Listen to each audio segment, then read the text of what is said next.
there we go. We'll bring the orientation back for you YouTube lovers there. But that was it. That was the assembly of that starter.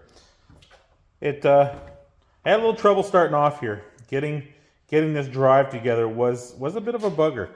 I was a little bit unsure actually of a snap ring and where the two spacers go. And then also I couldn't get the fork, the shifting fork that goes between the Bendix and the solenoid that snaps that out when you turn the key to engage that. I had a bugger of a time getting that to line up properly, but it did go together. Everything rotates by hand. Everything feels smooth, and I got no leftover parts. I'm gonna throw this on the car and see how it works. Alrighty, starter's on. We're gonna give her a go here and see how it does. Hopefully it turns quicker. Hopefully it sounds better too. And doesn't catch on fire.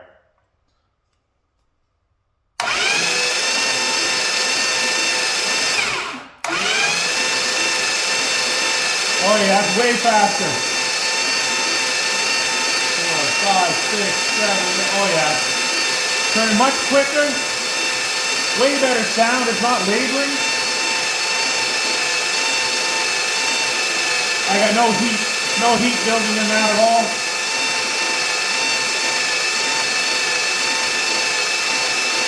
Oh, we're good. We are good. Yes, still nice and cold. No heat anywhere. Turning much quicker. No laboring on the starter. Like before, it was like rrr. You could hear it hitting the dead spots.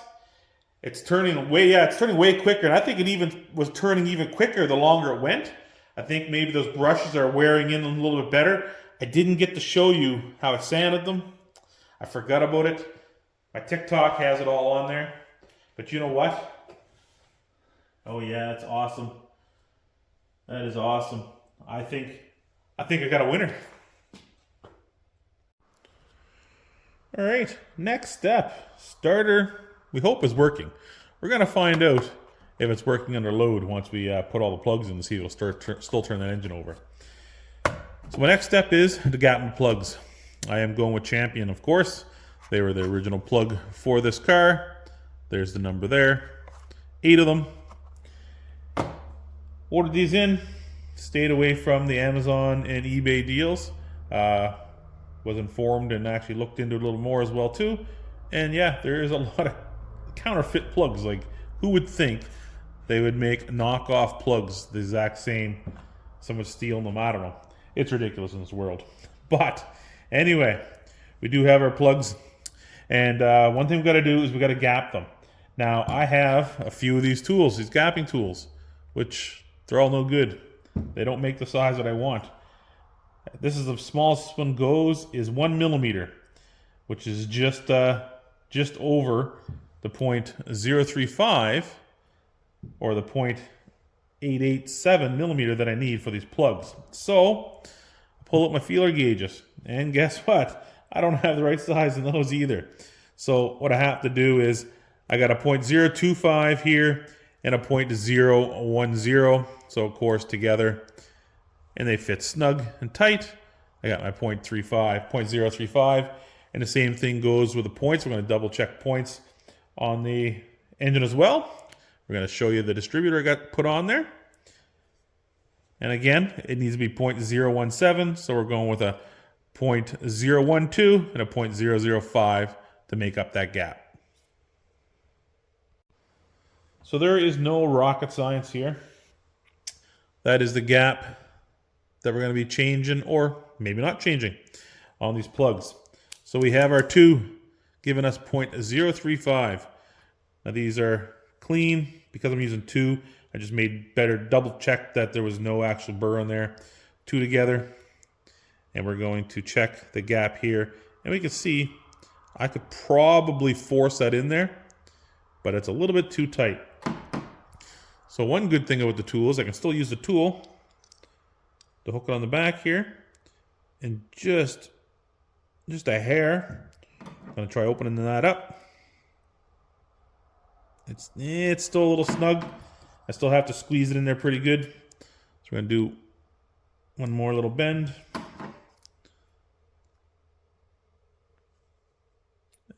There we go. Yep. And it's just sliding in there. So we're going to call that good. 0.035. Set that one up higher and carry on with the rest.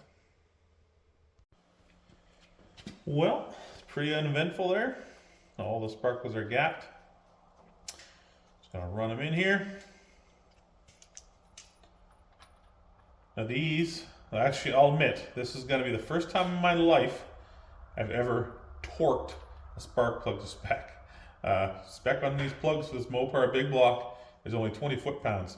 And I'm sure every plug over my entire life that I've ever put in was well over 20 foot-pounds. Like probably a good ugga-dugga, you know, hand ugga-dugga that is. But we're going by the book. And also by the book, it says do not lubricate your threads. So I am not lubricating my threads. There we go. I have the other 4 in already. Grab the torque wrench and click them down. Alright, so I'm ready to torque these down. Now I've decided to go with my inch-pounds torque wrench. 20 pounds on my big bar, my big torque wrench. It's like a turn and a half, maybe turn and 3/4. And I just worry and I feel that with very little movement, I don't know how accurate that is. It's the very first step on it. It seems to start to grab at about 18 foot-pounds, so I don't really want to trust it.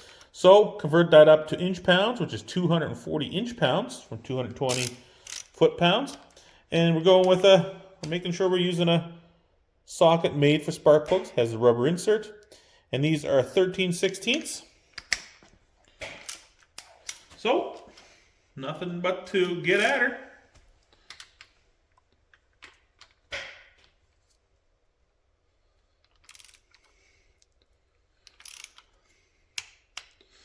There we go. It's almost embarrassing to say like how tight I've put spark plugs in over the years, feeling what 20 foot-pounds actually feels like. It's not much at all. Like it's so little.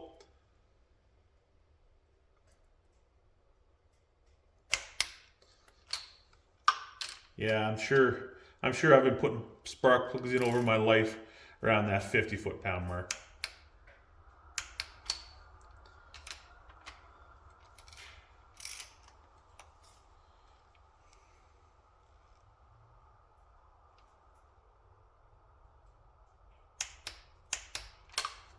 All right, and just do the 4 on the other side.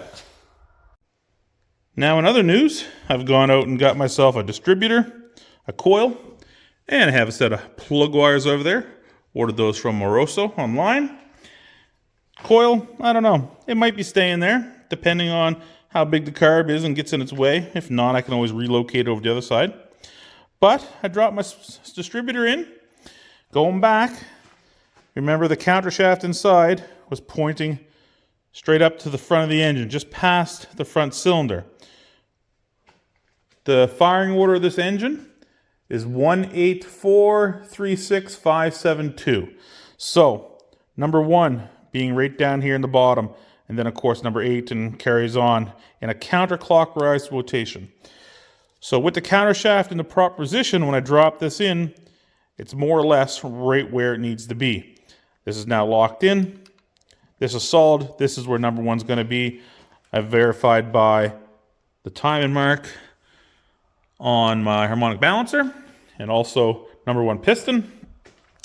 So now all I do is I just turn this back and forth until the ridges on the shaft, these here, those are what opens up the points. They open to the highest point. I'm right on the ridge. And I'm just going to check my gap here. Oops, sorry, you can't see. There we go. And it is perfect. It's perfect right the way they came. So, nothing else I got to do with that. It is all good. Put this back on. Just make sure I'm relatively in line with number 1. The rest will be fine adjustments once this engine starts running. Now with distributor checked, plugs in and torqued, I want to know if that work I did to the starter is worth anything. See if it's got the power to turn this thing over under load with all the plugs in. And because I don't trust anything, and sometimes you never know. You don't trust yourself. We're going to turn this over a couple times by hand, just to make sure that there's no interference with those plugs. Oh my goodness, the compression.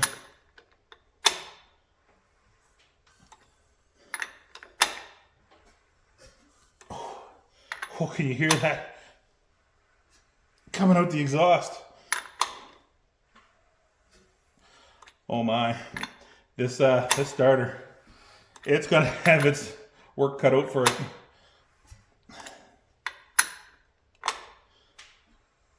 Well, it cleared, but my hopes for that starter just went down a lot. Damn, I know I've never turned a big block over by hand, especially a brand new one, but that is some wicked compression on that. I might need a high torque starter regardless of how that one works. All right, everything hooked back up. Let's see if this old starter can turn this beast over with all the plugs in. Here we go.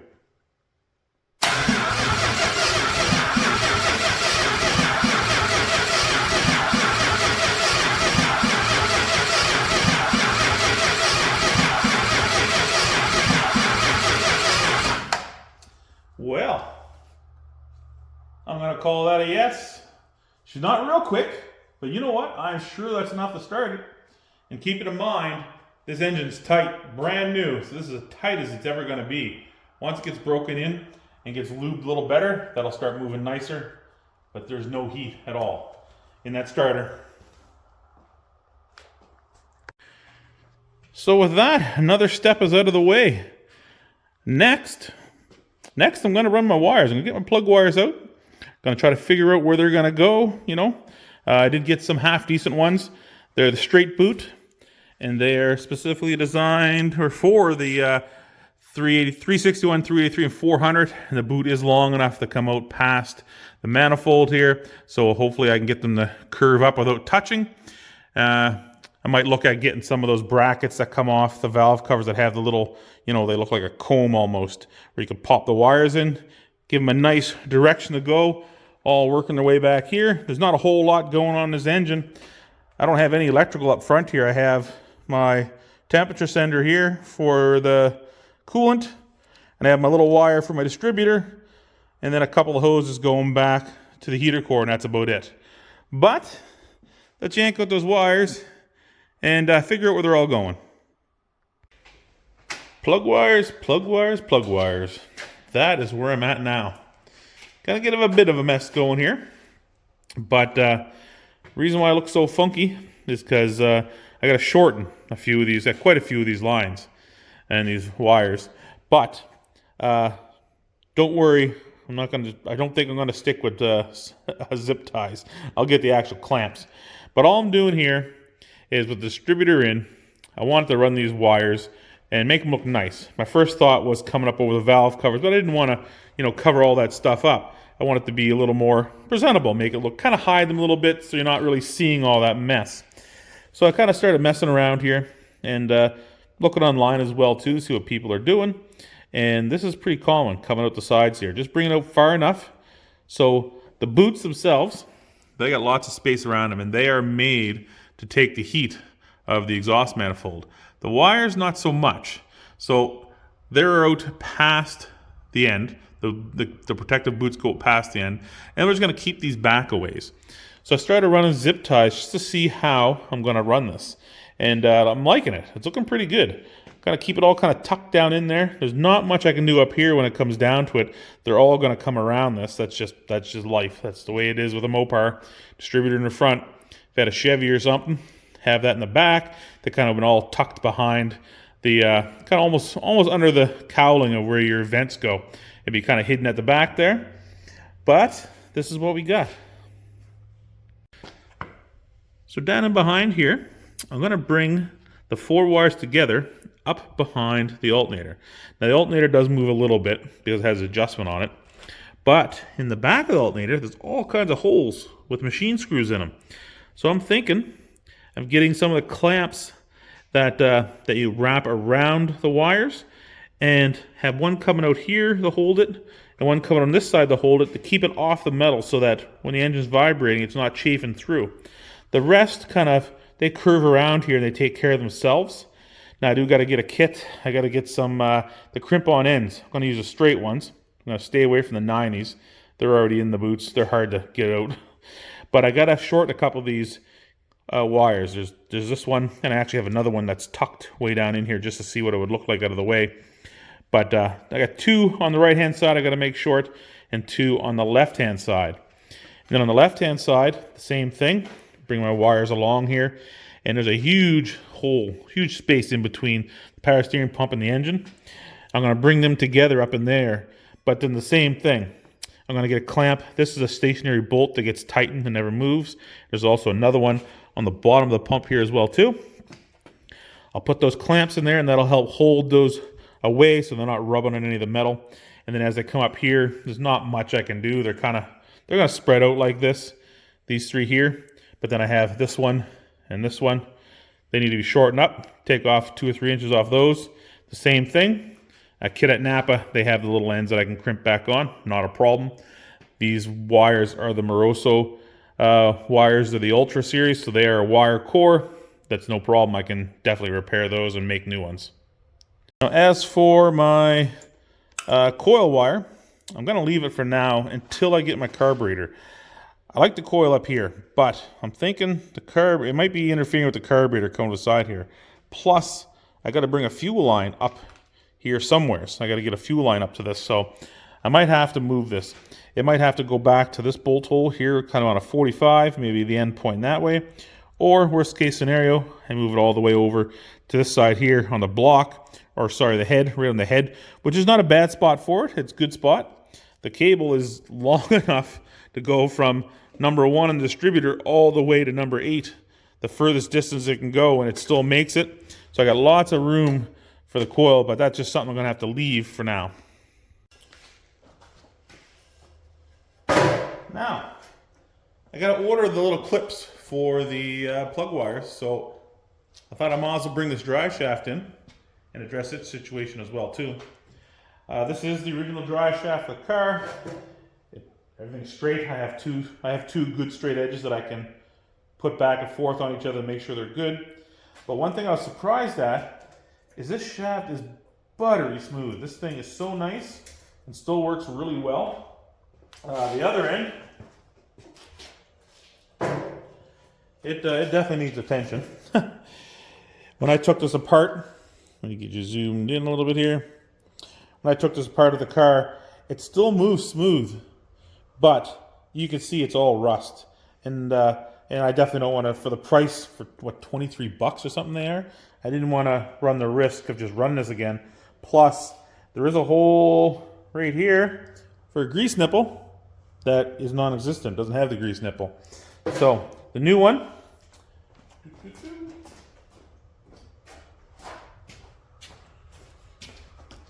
FVP, there's the part number there if anybody's interested. It comes ready to go with a grease nipple installed right there, so that's nice. And these are internal clips as well too, so the U-joint ends, they kind of stick out past the yoke just a little bit. Not a big deal. A little bit longer to get out of there, but whatever, it is what it is. Not that hard to take U-joint apart. So I picked this up. I actually got this when I did my transmission kit. Just happened to be scrolling through and it was good. And I did that because I was thinking, that's all I need. Just need a U-joint. I'll sand this, clean this down a little bit, throw a little bit of paint on this drive shaft, and everything will be good. And everything was good until I had to go and do something stupid. Because you know, it's never a good day until you do something stupid. Because I was playing with this, thinking, geez, that's so smooth, that moves so nice, and everything's good. And as I extended it, I was like, you know, how far does that actually extend? So I started pulling and pulling and pulling until I got a rip right there. I could feel it. Oh. And I ripped the old boot, which is, that's bad and it's good. You know what? If it ripped by me pulling it out, it was probably going to rip anyway.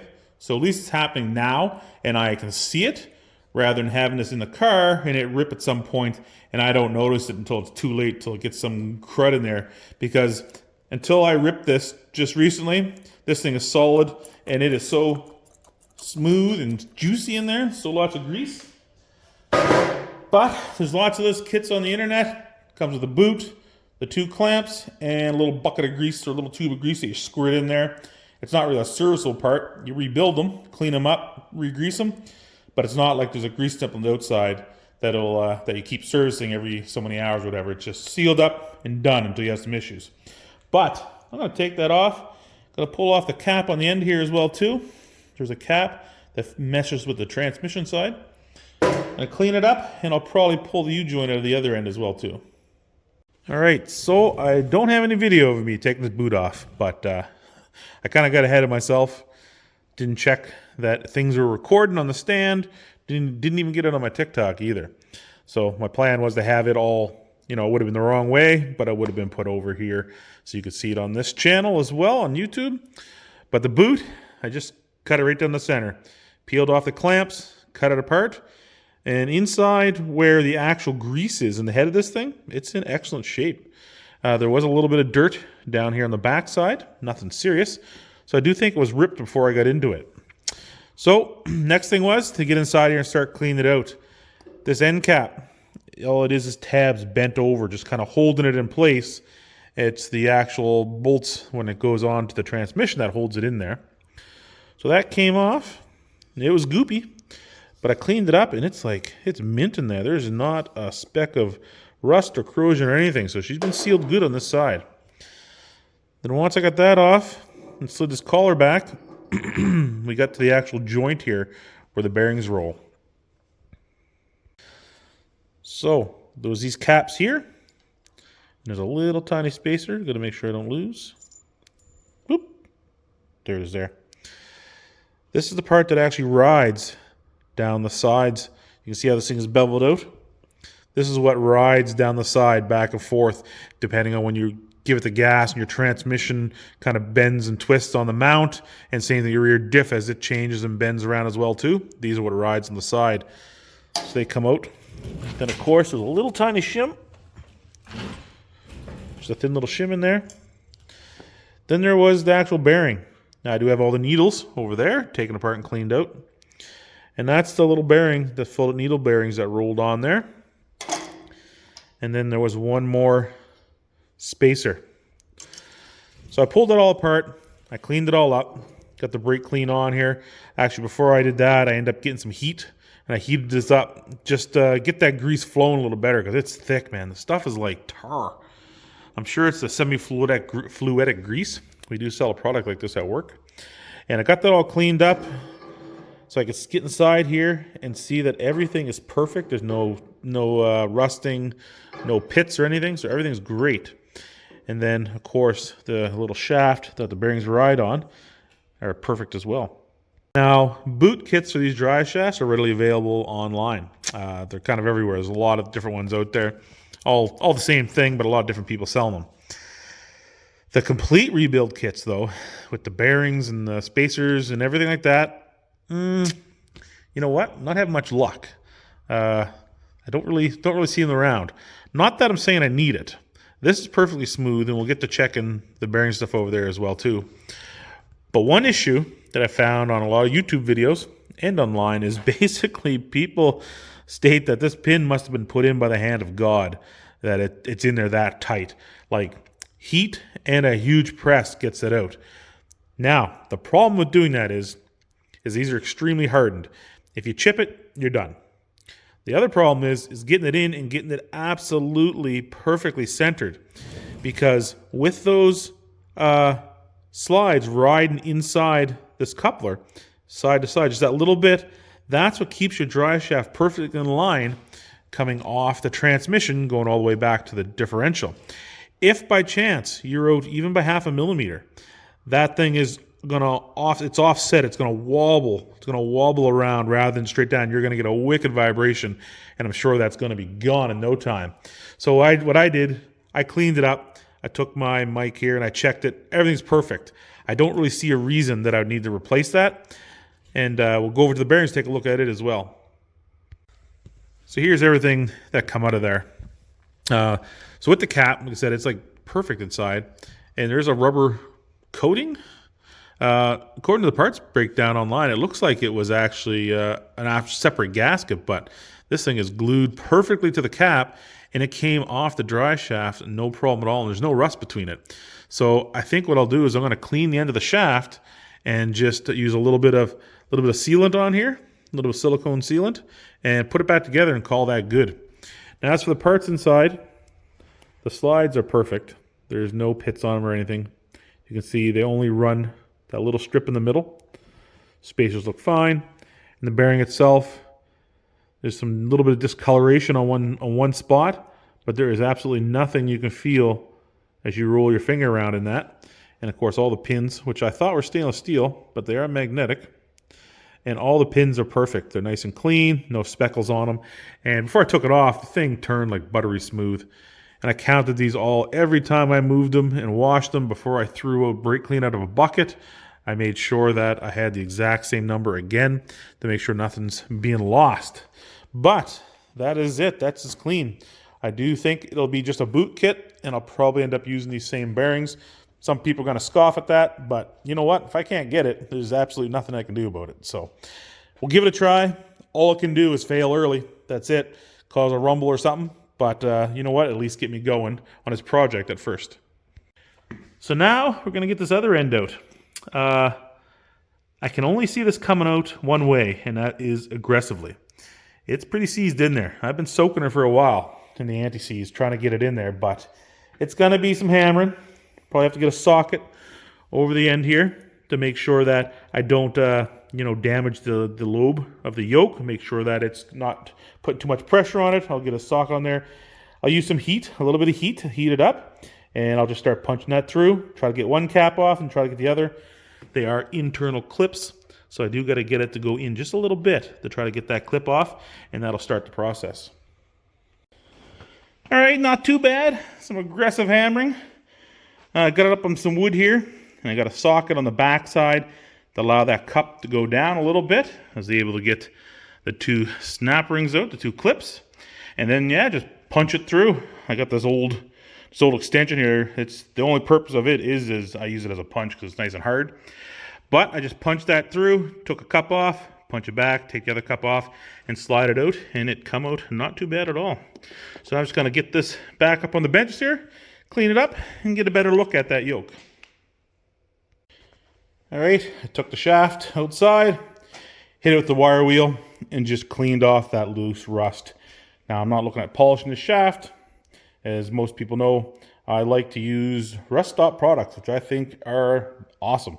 I've never had an issue with them. You can say what you want. They seem to work for me. I've never had bleed through. So what I did, I took this down, but their rust stop primer, it can go to bare steel, but it works the best if there is something for it to grab to, because the purpose of that stuff is to transform the rust into a usable material. So all flake and dust is gone, and that'll just help bind it a little better. So I'll put a coat of primer on here, then I'll throw a coat of paint. Now, unfortunately, I put a can of primer on the shelf with the cap on it all cleaned up. I thought it was new, but that's all I got out of her. So I got to hit the store and grab some more. And also this will be going black. Now I'm not going to finish the top coat until I order my boot and my kit to finish this end. And then I'll press on this side and wrap that up nice. Then I'll end up spraying this, just going black. I'll spray that then I don't have to worry about it banging around and scratching it up. And that'll be another part of the project done. All right, so dry shaft has been buffed off and primed. It's a little bit shiny. Trying something a little bit different here. It will be black once it's done. The boot for the trunnion. On this end, that's called a trunnion there. So a trunnion boot is ordered, should be in here soon. And of course, this end I had my U-joint. I put that in already, pressed it in really nice, went in perfect. And I got a bunch of layers of electrical tape around it, holding the other caps on so I don't lose it. And that's it for now. Until I get that in and finish it, I'm going to be banging this around, twisting it around. I don't want to be scratching it up. But other than that, I brought my radiator in. Picked myself up some of the CLR, calcium line rust remover. The radiator is in great shape. There's no dents in it, really. A couple fins bent over, but it's really good and it's clean. And other than the fact that the cap had been left open, there's a little bit of debris in there, but supposedly this stuff breaks down all the calcium, lime, and rust, and it actually breaks down some organic material as well. So I'm going to take this to work with me. I'm going to fill it up, and every couple hours, go turn it around. I'll plug off the holes, flush it out through the day on my brake and stuff like that. And then we'll throw some pressure to her, block it off, and see if we can get about 10 pounds in it to see if there's any leaks. If there's no leaks, I'm going to give it a try and see if it's usable, because everything on Duchesne's Corner gets a second chance at life. But that's where we're going to leave that video. We're going to call it a day, and going to clean up a little bit in here. Really looking forward to this thing. I've been messing around with the wires, kind of figuring out where I want them. I changed it a little bit. We'll get back into that later, but I think it's going to be pretty close to where it's going to be. But anyway, thank you all for following along. Thanks for the new viewers I see stopping by. Love you all. Catch you again later.